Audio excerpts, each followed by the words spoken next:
और आज का वचन है थिस्सलुनीकियों उसका 5वां अध्याय उसका 18वीं आयत कहती है, हर बात में धन्यवाद करो क्योंकि तुम्हारे लिए मसीह यीशु में परमेश्वर की यही इच्छा है।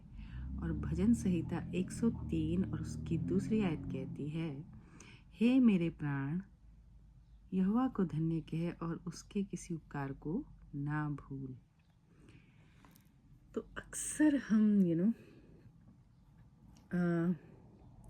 ब्लेसिंग के लिए दुआएं करते रहते हैं कि हमें ब्लेसिंग क्यों नहीं मिल रही है और हम कैसे ब्लेसिंग पा सकते हैं, खुदा की बरकतें हम कैसे पा सकते हैं। तो ये 2 वर्सेस बताती हैं कि हमें परमेश्वर का धन्यवाद हर एक चीज़ के लिए करना चाहिए। हम बरकतें जब पाते हैं, जब हम परमेश्वर को याद रखते हैं, जब हम अच्छे अच्छे काम करते हैं जो उसको भाते हैं। और अच्छे काम क्या है वो हम में से सबको पता है, हमको बताने की भी ज़रूरत नहीं है। भलाई करना, दया करना, करुणा करना, क्षमा करना, बहुत सी चीज़ें हैं। अगर हम किसी को कोई उदास है उसके चेहरे पे अगर 1 सेकंड के लिए मुस्कुराहट भी देते हैं ना, तो वो भी भलाई में गिनी जाती है। किसी के दुख को सुनकर उनको हम सत्तावना दें तो वो भी भलाई में गिनी जाती है। मतलब बहुत सी चीज़ें हैं अपने आसपास, बहुत सी चीज़ें, लेकिन हम ऐसा करते नहीं हैं क्योंकि हर कोई जो है अपने आप में मगन है। एक तरीके से सेल्फिश हो गए हैं सब। जो सोचता है वो सिर्फ अपने बारे में सोचता है, लेकिन परमेश्वर के जो लोग होते हैं वो सेल्फलेस होते हैं। उन्हें अपनी चिंता तो वो परमेश्वर को दे देते हैं, लेकिन उनको बाकी लोगों की चिंता होती है। तो बाइबल यही कहती है यहाँ पर कि यह वही दिन है जो यहोवा ने बनाया है और इसमें हम मगन रहें। हमें इस बात की खुशी होनी चाहिए कि परमेश्वर ने हमें अपने हाथों से बनाया है, इस दुनिया में भेजा है और हमारा इस दुनिया में रहना कोई ना कोई पर्पस होता है। जिस किसी के भी मन में मैंने पहले भी शायद कहा था कि ये आता है कि मैं क्यों संसार में हूँ, मैं तो इस संसार से कहीं पर भी बिलोंग नहीं करता, कोई भी चीज़ मुझे यहाँ पर भाती नहीं है। सब चीज़ में तुच्छ लगती है। ना पैसे का लोभ है, ना किसी चीज़ का। बस अगर भाता है तो परमेश्वर की बड़ाई भाती है। परमेश्वर के हम जब सॉन्ग में आनंदित होते हैं, परमेश्वर की बातों में आनंदित होते हैं, और जब हम दूसरों को परमेश्वर के समीप लाते हैं, नज़दीक लाते हैं, तो उसमें हमको खुशी मिलती है। हम जब जैसे जैसे परमेश्वर के नज़दीक आते हैं, वैसे वैसे परमेश्वर के जो सुपर नेचुरल पावर्स हैं वो हमारे अंदर धीरे धीरे वास करने लगती है और हम धीरे धीरे परमेश्वर के और नज़दीक आते हैं। लेकिन हम परमेश्वर के नज़दीक तभी आते हैं जब हम अपने दिल से चाहते हैं और हमें जैसे जिज्ञासा होती है। जैसे लोगों को बहुतों को ज्वेलरी का शौक़ होता है, बहुतों को इलेक्ट्रॉनिक्स का शौक़ होता है, बहुतों को कार का शौक़ होता है। तो वो जो शौक़ उनका होता है, वैसा ही शौक़, वैसा ही प्यार, वैसी ही तड़प जिसे कहना चाहिए, वो हमारे अंदर परमेश्वर को जानने की होना बहुत ज़रूरी है। अगर वो तड़प हमारे अंदर परमेश्वर को जानने की नहीं है तो फिर हम एक फॉर्मेलिटी कर रहे हैं। हम परमेश्वर को अच्छी तरीके से नहीं जान सकते। हम सिर्फ रिचुअल कर सकते हैं, लेकिन परमेश्वर की इच्छाओं को नहीं जान सकते, परमेश्वर के भेदों को नहीं जान सकते। तो ब्लेसिंग के द्वार तभी खुलते हैं जब हम दूसरों के लिए ब्लेसिंग बनते हैं। हमें ये नहीं कि फ़ायदा देख करके फ़ायदे में नहीं जाना है। हमें उन लोगों की भी हेल्प करनी है जिससे हमको पता है कि कुछ भी हमको वापस में नहीं मिलने वाला है, कुछ भी रिटर्न नहीं होने वाला है। वो इंसान भी हो सकते हैं, वो जानवर भी हो सकते हैं, वो पक्षी भी हो सकते हैं।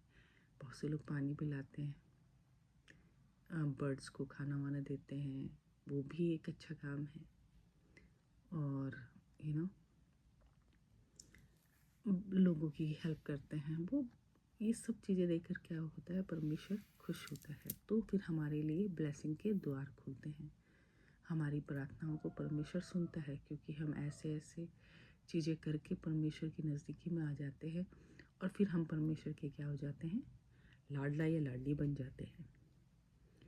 तो हर एक दिन जिसमें हम स्वस्थ रहते हैं, ये भी एक ब्लेसिंग है परमेश्वर की तरफ से कि हम स्वस्थ हैं, सांसें लेते हैं और हमें कोई तकलीफ़ नहीं होती, हमारे परिवार के जन भी सब ठीक ठाक हैं। तो इसका हर रोज़ धन्यवाद करना चाहिए। कोई परिवार में बीमार है तो उसके लिए प्रार्थना करनी चाहिए हर रोज़। परमेश्वर ज़रूर सुनता है जिनसे वो प्यार करता है। और भजन संहिता 103 कहती है कि हे मेरे प्राण, यहोवा को धन्य कह और उसके किसी उपकार को ना भूलना। अपने ये जो भी उपकार परमेश्वर के होते हैं, कोई भी जो भी उपकार होते हैं वो हमको देखने चाहिए अपनी ज़िंदगी में कि परमेश्वर ने हमारी ज़िंदगी में कैसे कैसे उपकार किए हैं। परमेश्वर ने हमारी प्रार्थना सुनकर के चंगाई दी है। परमेश्वर ने हमारी प्रार्थना सुनकर किसी को जिला दिया है। परमेश्वर ने हमको सुरक्षित जगह पे रखा है। परमेश्वर ने हमारे बच्चों को हर एक चीज़ दे रखी है। हम सुरक्षित हैं। हमें किसी चीज़ का भय नहीं है। ये सब उपकार में आता है और इसको इन सब के लिए जब हम प्रेयर करते हैं तो परमेश्वर खुश होता है कि वो मुझे अप्रिशिएट करते हैं, मेरी वर्शिप करते हैं। वो मानते हैं कि मैं हूँ, क्योंकि जीसस का दुनिया में आना परमेश्वर को जानना है, उस सर्वशक्तिमान को जानना है। जीसस ने अपना पर्पस पूरा किया, लेकिन हमारे लिए भी बहुत से पर्पस हैं। हमें भी जो परमेश्वर ने हमारे लिए पर्पस छोड़ा है, उस पर्पस को जानना है, उस पर्पस पे काम शुरू करना है। परमेश्वर हमें कभी लेट डाउन नहीं करता, वो कभी हमें गिराता नहीं है, वो हमें संभालता है, वो हमें मजबूती देता है, वो हमें दृढ़ करता है और हमें इतनी हिम्मत और ताकत देता है कि हम बहुत सी आत्माओं को बचा सकते हैं। राइट? तो आज का वचन यही है कि परमेश्वर के किसी उपकार को ना भूलना और परमेश्वर ने जो दिन दिया है उसमें खुश रहना चाहिए। चाहे थोड़ा कभी कभी कठिन दिन भी होता है, लेकिन कोई नहीं, एक टास्क समझकर उस दिन को जीना चाहिए। बल्कि जो ज़्यादा तकलीफ वाला है उसमें मुस्कुरा के जीना चाहिए। इससे हम शैतान को हराते हैं, मुझे ऐसा लगता है। तो हर रात की सुबह होती है, तो हर अंधेरे के बाद भी उजाला होता है। तो हमें ये नहीं भूलना चाहिए और हमको ये तो बिल्कुल नहीं भूलना चाहिए कि परमेश्वर हमारे साथ है। जब परमेश्वर हमारे साथ है तो हमारे अगेंस्ट कौन हो सकता है। हम बाइबल में कहानियाँ देखते हैं अबद, मेशक, शद्रक की जिनको आग में डाल दिया जाता है, लेकिन वो वहाँ से सही सलामत आते हैं। हम बहुत सी प्रार्थनाएं, बहुत सी कहानियाँ हैं बाइबल में जिससे हमको बहुत, और बाइबल भी ये कहती है कि जब जब तुम्हारा विश्वास कमज़ोर होने लगे तो तुम मेरे चमत्कारों को देखो। बाइबल में इतने ज़्यादा चमत्कार हुए हैं और हमारी ज़िंदगी में भी परमेश्वर चमत्कार करता है।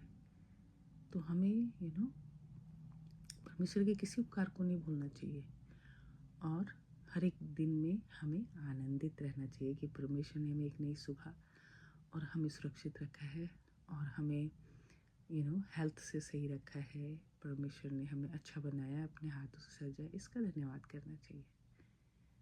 तो आज का वचन इतना ही है। Thank you. हालेलुया।